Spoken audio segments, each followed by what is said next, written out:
The coffee burned across my face in an instant. Scalding liquid splashed down my blouse and onto the quarterly report printouts. Shocked silence filled the conference room as 89 pairs of wide eyes stared at my dripping hair, my reddened skin, my ruined presentation. "You ruined everything!" Vivica screamed, empty mug still clutched in her white-knuckled grip. Her perfect makeup couldn't hide the pure hatred contorting her features. "Months of work destroyed because you couldn't keep your mouth shut." I stood frozen, coffee streaming down my neck, the pain not yet registering through the shock. On the projection screen behind me, slide 23 still displayed the discrepancies I'd highlighted. Impossible growth numbers that couldn't be explained by any market trend or strategy we'd implemented. Someone gasped. Another person whispered, "Did she just?" The quarterly all-hands meeting had been going perfectly until I'd presented my section of the data analysis. As senior market researcher, it was my job to verify trends before we presented to shareholders. I'd simply pointed out the mathematical impossibility of our European division's reported numbers. Vivica's coffee attack wasn't just unprofessional, it was admission of guilt. I reached for a napkin with trembling fingers, dabbing at my burning skin while maintaining eye contact with her. The room remained silent, except for the soft drip of coffee hitting the carpeted floor. Marek, our CEO, finally broke the spell. "Everyone take 15, he announced, his voice strained. "Vivica, my office, now." As people awkwardly filed out, avoiding looking directly at me, I noticed something nobody else seemed to: the small red light still blinking on the video conference camera. Our international offices were watching everything via Livestream due to time zone differences. The company's entire Asian division had just witnessed my humiliation in real time. I locked myself in the bathroom, finally allowing tears to mix with the coffee stains as I assessed the damage in the mirror. My skin was an angry red, beginning to blister across my cheekbone. The silk top I'd splurged on last month was ruined, brown liquid seeping into the delicate fabric. My phone vibrated with messages from concerned colleagues, but one text from Priya in IT stopped me cold. "Got everything on video. Don't sign anything without talking to me first." Little did I know how significant that message would become. Before I continue my story, I want to thank you for listening. If you're finding this as unbelievable as I did living through it, please hit that like button. It helps others discover what happened. Subscribe if you want to hear more workplace stories where justice actually prevails. I read every comment, so let me know if you've ever witnessed unprofessional behavior that crossed boundaries. My name is Annika, and until that coffee incident, I'd spent 4 years building my reputation at one of the fastest-growing market research firms in the country. I specialized in analyzing consumer behavior patterns across international markets, using data to predict where industries were heading. I wasn't some troublemaker looking for problems. I was the person who stayed late double-checking spreadsheets, who brought homemade cookies to team meetings, who helped colleagues understand complex statistical concepts without making them feel stupid. Vivica joined the company 18 months ago, recruited from a competitor to head our European division. Her resume boasted impressive growth numbers and client acquisitions. Within 6 months, she became my direct manager after a reorganization. The problems started gradually. First, she excluded me from meetings where our team's data was presented. Then she began altering my reports before they reached executive level. Small changes at first, tweaking percentages just enough to make good results look exceptional. When I first noticed these changes, I assumed they were innocent rounding errors. I approached Vivica privately after a director's meeting. "I noticed the conversion numbers in the slides were different from my original analysis," I said carefully. "I just want to make sure we're aligned on methodology." Her smile never reached her eyes. "Annika, you're brilliant with raw data, but presentation is about telling a story. Sometimes we need to simplify for the executive team, but changing 3% growth to 8% isn't simplifying. It's misrepresenting our position." Her expression hardened. "Do you know how many jobs depend on investor confidence? Sometimes we need to show potential rather than current reality." That conversation haunted me for weeks, as I watched more of my analyses transform between submission and presentation. Each quarter, the disparities grew larger. Our European numbers defied gravity and logic. I began documenting everything, each original report, each modified version. I created comparison spreadsheets, highlighting discrepancies. I noted meeting times when questions were deflected, when access was denied. Meanwhile, Vivica's star rose meteorically. The The board doubled our European expansion budget based on her miraculous performance. She received a leadership award at the annual retreat. Rumors circulated about her being groomed for the C-suite. Last month, I discovered something truly alarming. Working late, I accidentally accessed a shared drive I'd never seen before. Inside were duplicate analytics dashboards, one showing actual performance metrics, another showing the enhanced versions presented to leadership. Both had Vivica's digital signature. I forwarded myself key files before logging out, my heart pounding. This wasn't just fudging numbers, it was systematic fraud. 3 days before the quarterly all-hands, I requested a meeting with Vivica to discuss my presentation segment. "I'm concerned about these growth projections," I said, sliding my report across her desk. "The numbers don't align with market conditions or our actual customer acquisition costs." She barely glanced at the paper.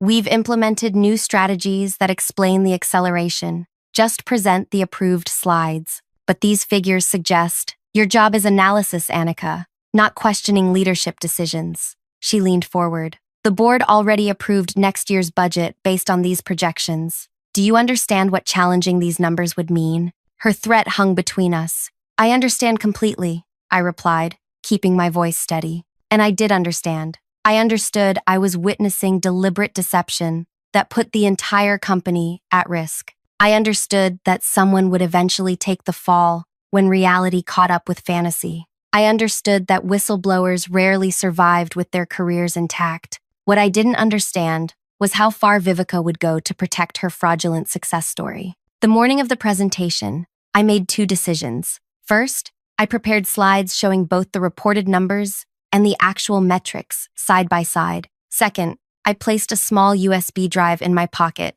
containing all my documentation. When my turn came to present, I took a deep breath and showed the truth, respectfully, analytically, without accusation, just data that couldn't be reconciled without explanation. That's when Vivica's coffee mug came flying toward my face. Now, standing in the bathroom with burns developing on my skin, I faced a critical decision: walk away and protect my career, or stand my ground knowing the potential consequences. My phone buzzed again. This time, it was a message from Marek's assistant. "HR meeting. Conference room B. 1 hour." As I dabbed burn ointment on my cheek from the first aid kit, the door swung open. It was Lainey from marketing, her eyes wide with shock. "Annika, is there anything I can do?" That was completely insane. "Did everyone see it?" I asked, my voice smaller than I intended. "Everyone, including Tokyo, Singapore, and Seoul on the live stream." She hesitated. "There's something else you should know. The stream didn't cut off during the break, and Vivica went straight to the server room afterward. Whatever she did there, the international offices saw everything." My heart skipped. "What exactly did she do in the server room?" "I don't know details," Lainey whispered, "but Priya from IT is trying to reach you. She said it's urgent." I quickly called Priya, who answered immediately. "Annika, don't go to that HR meeting alone.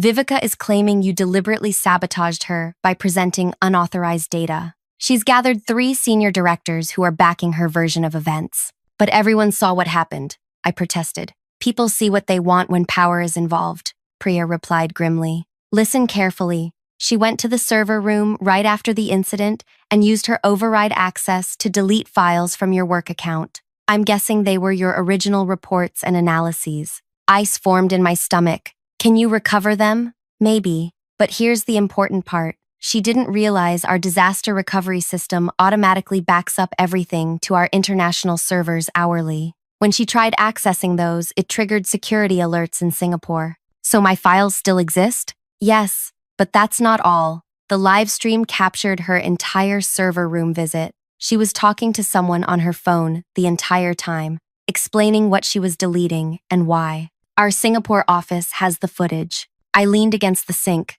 mind racing. What should I do now? I leaned against the sink. What should I do now? "Stall in the HR meeting. Don't sign anything. I'm working with legal to secure the evidence properly." I ended the call just as my phone chimed with another message, this one from Ellis in finance. "Those discrepancies you found? I've been tracking similar patterns. We need to talk."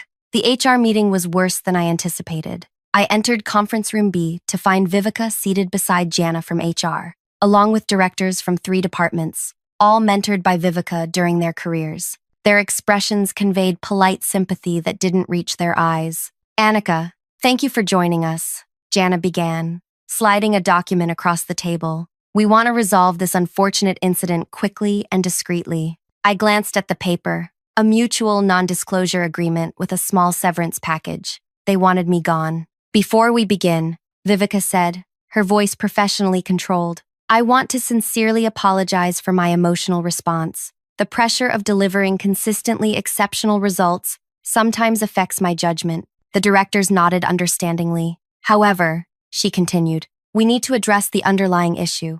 Annika deliberately presented unauthorized data that contradicted approved reports, creating confusion among our international teams. I kept my face neutral. I presented factual market analyses based on raw data from our actual customer acquisition channels. That's your interpretation, countered Director Tomas.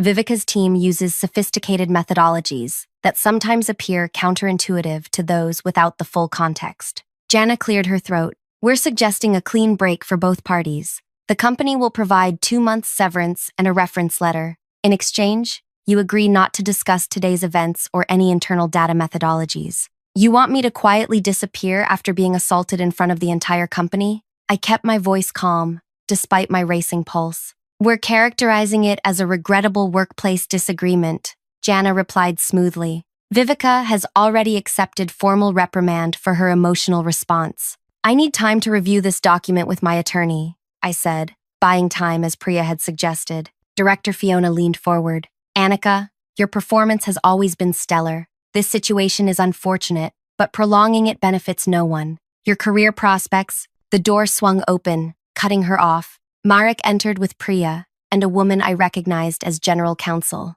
Their expressions were stone. This meeting is cancelled, Marek announced flatly. Jana blinked. Sir, we're in the middle of… I said cancelled. He turned to Vivica. The board has called an emergency session. Your presence is required immediately. What's this about? Vivica asked, plastic smile faltering. The general counsel spoke, her words precise as scalpels. Security breaches, data tampering, and potential fraud. Our Singapore office has submitted concerning evidence regarding manipulation of market analyses and subsequent attempts to destroy evidence. The directors exchanged alarmed glances. That's absurd, Vivica laughed, though I noticed sweat beading along her hairline. There's obviously been some misunderstanding about standard data normalization practices. The live stream captured you, deleting files from Annika's account, while explaining to someone named Carson how you've been fixing the numbers for the past year. Priya's voice was quiet but carried. Throughout the room,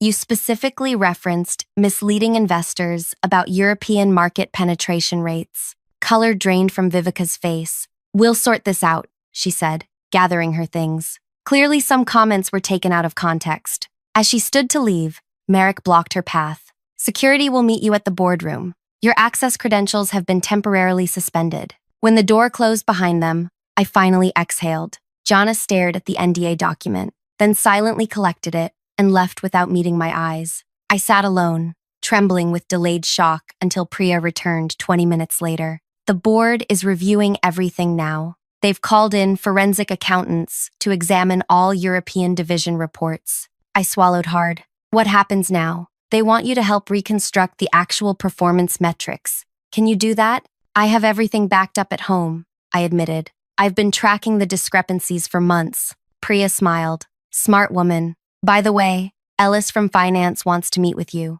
Says he's been compiling his own evidence. That evening, I worked late with Ellis and 2 forensic accountants, rebuilding accurate reports from raw data sources. The picture that emerged was devastating. Our European division had been losing money for 3 consecutive quarters while reporting record growth. She nearly pulled it off, Ellis murmured as we stared at the actual numbers. Another 2 quarters, and she would have transferred to headquarters with a promotion, leaving someone else to discover this mess. How could no one notice? I asked. Ellis's expression darkened. People did notice. 3 analysts requested transfers after questioning her methods. 1 was let go during restructuring after pushing too hard for verification. My phone buzzed with a text from an unknown number. You'll regret this. The board won't sacrifice their golden goose over some spreadsheets. I showed Ellis, who immediately contacted security. "She shouldn't have access to company communications anymore," he said worriedly. By midnight, the situation had escalated beyond anything I could have imagined. The preliminary forensic report revealed that investors had poured nearly 40 million into European expansion based on fraudulent growth metrics. The regulatory implications were enormous. I finally returned to my apartment at 2 a.m., emotionally and physically exhausted. As I unlocked my door, something felt wrong. Small things were out of place. A book moved, a drawer partially open. Someone had been inside. Heart pounding, I called building security, who confirmed no maintenance visits had been scheduled. As the guard checked my apartment, he found nothing missing, but noticed my laptop had been opened. "Change all your passwords," he advised before leaving, "and maybe stay somewhere else tonight." Too tired to leave, I double-locked my door and pushed a chair against it. Sleep came fitfully, punctuated by nightmares of burning coffee and deleted files. I woke to 37 missed calls from colleagues, reporters, and numbers I didn't recognize. Overnight, the story had somehow leaked to financial news sites. Our company's stock had dropped 18% in pre-market trading. The headline made my blood run cold. "Market research firm faces investigation after senior executive accused of falsifying European growth data." Another text arrived as I read the news. "You destroyed everything. Hope you're ready for what comes next. V." When I arrived at the office, security escorted me directly to the executive floor, not as a prisoner, but as a protected asset. The atmosphere was chaotic, with lawyers and crisis management teams huddled in every available space. Merrick met me in his office, looking like he hadn't slept. "The board is meeting with major investors today. We need you to present the actual numbers and explain how you discovered the discrepancies." Me? Shouldn't that be someone more senior? They need to hear it from the person who uncovered it. Credibility is all we have left right now. As I prepared for the most important presentation of my career, Ellis appeared at my temporary office door. "You should know, Vivica isn't going down quietly. She's telling anyone who'll listen that you manipulated the data to frame her after she rejected your request for promotion." I laughed bitterly. "That's ridiculous. There are timestamps on everything." "I know, but she has allies.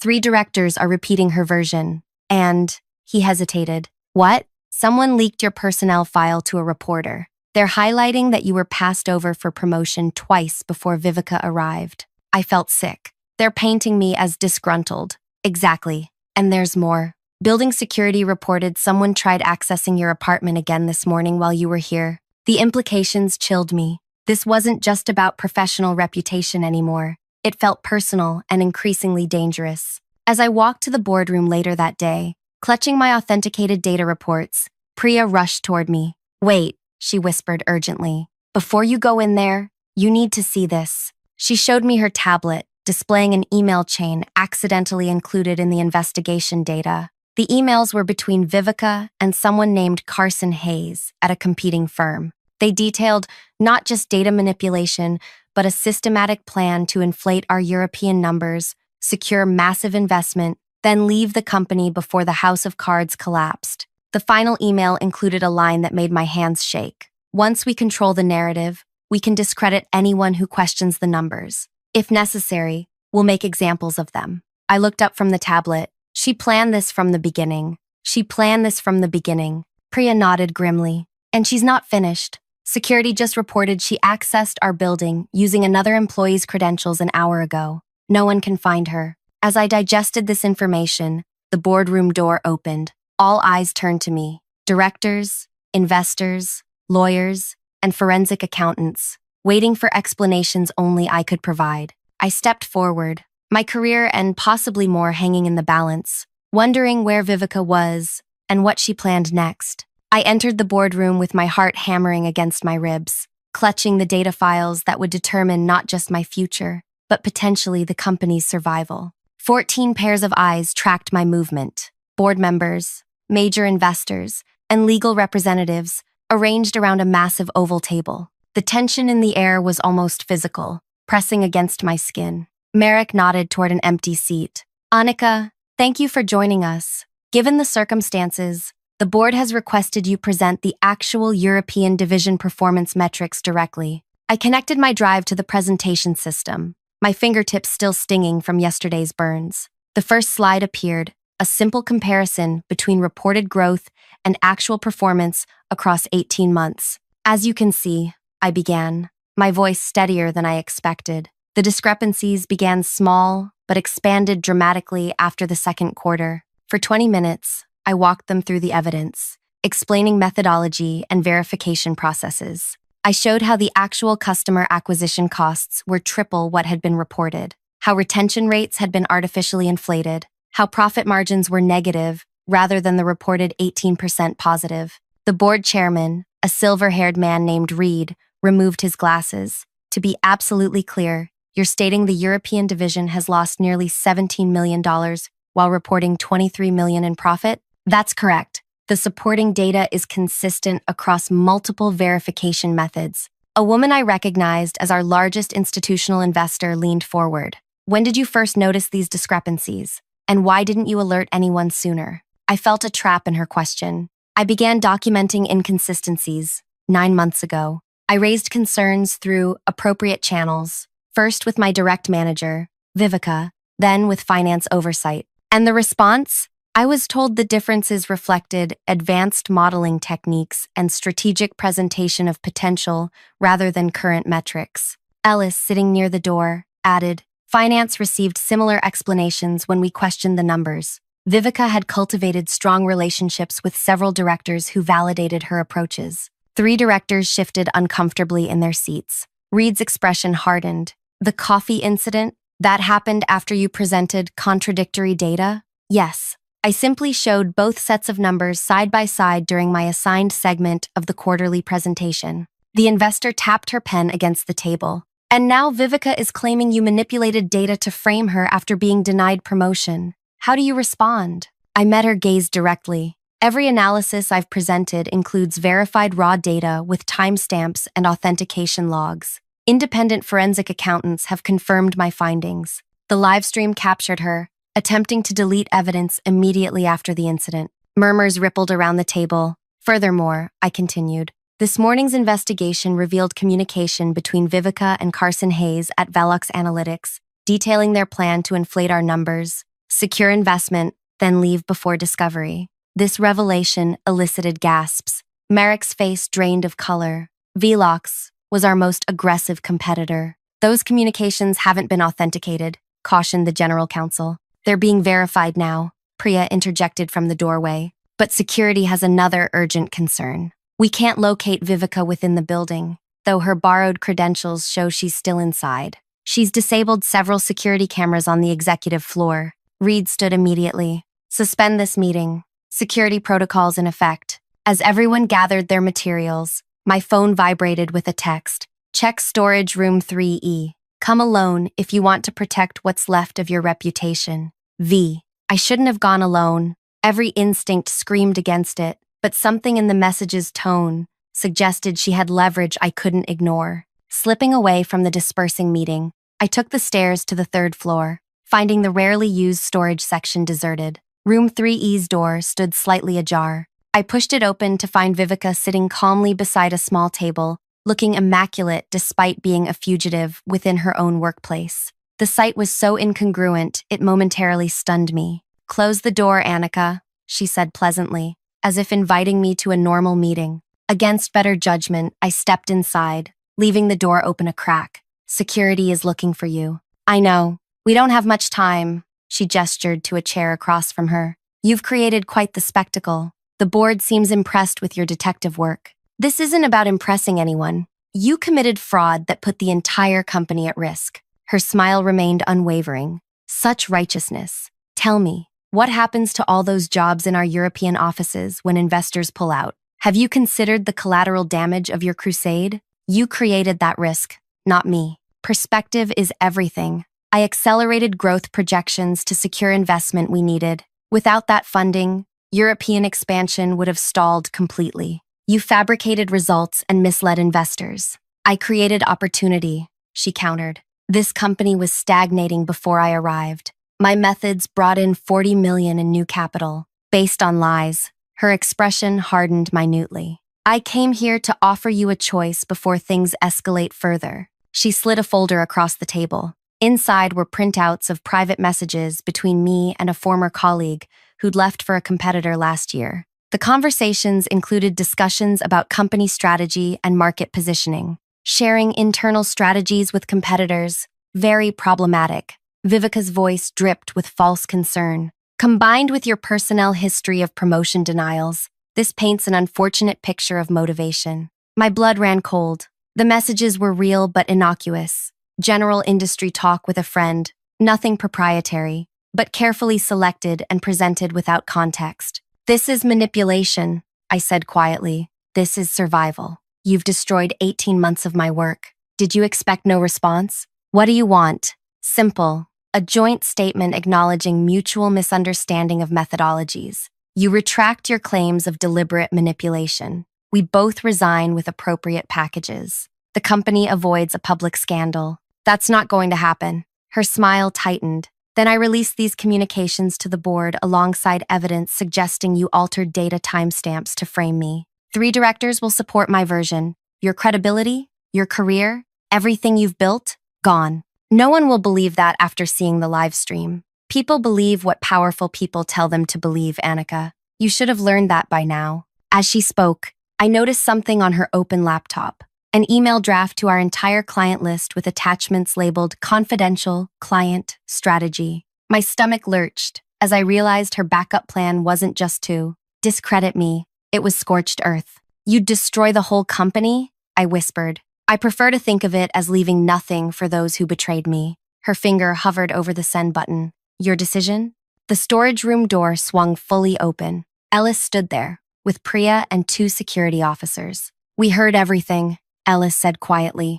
Viveka's composure finally cracked. She lunged for her laptop, but Priya was faster, pulling it away before she could send the email. You recorded this? Without consent? Viveka sputtered, backing away as security approached. No need, Priya replied. The board has been watching this entire conversation via video conference. After your first threat message to Annika, we activated emergency protocols, including remote access to all company devices, including the phone you used to text her. Viveka's face contorted with rage as security escorted her from the room, her threats echoing down the hallway. Back in the boardroom, Reed's expression was grim as the final pieces fell into place. The forensic team had verified the emails between Viveka and Carson Hayes, confirming industrial espionage. 3 directors resigned on the spot rather than face investigation. By evening, Viveka had been formally terminated and escorted from the premises. Legal proceedings pending. I sat alone in my office afterward,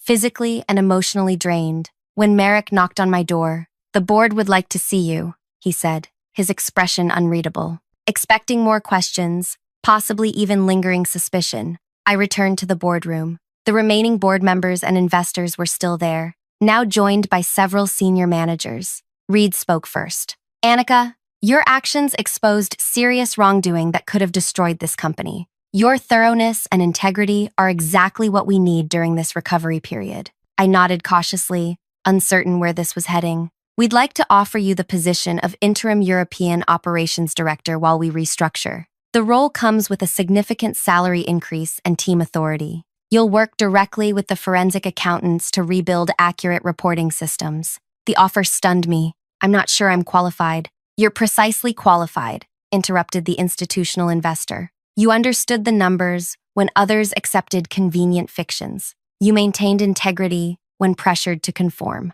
You prioritized truth over personal advancement. What about the European offices, the employees there? We'll need honest leadership now more than ever, Marek finished. They deserve to know where they truly stand, not where someone pretended they were. 2 weeks later, I stood before those European teams via video conference, delivering difficult but honest assessments of our position. Contrary to Viveka's predictions, most expressed relief at finally understanding the actual challenges they faced. No more impossible targets based on fictional baselines, I promised them. We rebuild with transparency. The recovery was neither quick nor easy. Our stock took a significant hit when the true financial position was disclosed. 2 major investors pulled out, though the institutional investor who'd questioned me in the boardroom doubled her stake, calling us a case study in responsible corporate recovery. 3 months after the coffee incident, I sat in my new office, reviewing the first fully verified quarterly results.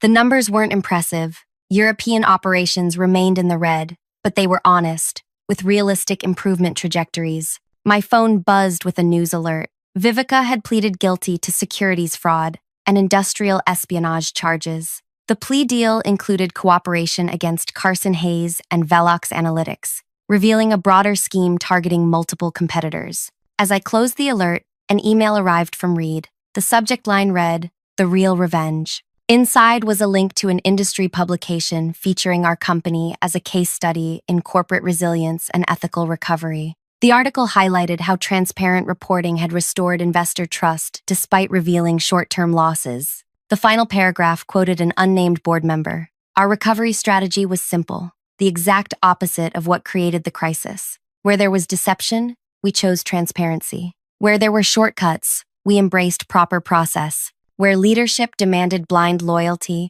we now reward principled objection. Attached was a note from Reed. This is worth more than $40 million in fraudulent growth. This is sustainable business built on integrity. This is the real revenge against those who would sacrifice our future for short-term glory. I smiled, realizing he was right. My revenge wasn't watching Vivica's downfall or taking her position. The real revenge was rebuilding everything she tried to destroy, but stronger, more transparent, and ethically sound. That evening, as I packed to visit our Berlin office, I found a small package on my desk, a beautiful ceramic travel mug with a note from the team. For the woman who showed us that honesty burns brighter than ambition. Some might say the greatest revenge is success, but I discovered something more powerful. The greatest revenge is becoming the leader you needed when you were vulnerable. Every day, I mentor team members to speak up when numbers don't make sense. Every strategy meeting begins with what's true, not what's convenient.